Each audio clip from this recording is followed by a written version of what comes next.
Hello guys, in this video I'm going to show you how to turn on the keep screen on function on the Naver Map application.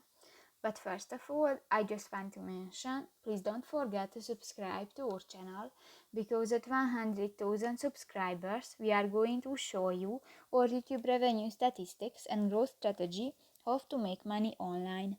So let's jump into it. First of all, open the application on your device.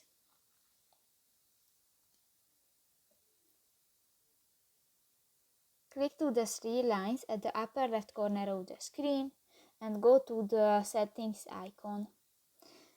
Here you can find the keep screen on option under the open with section, and if you want to enable this function, just click to the next white circle icon and done. So that's pretty much it for this video guys. See you in the next one. Bye bye.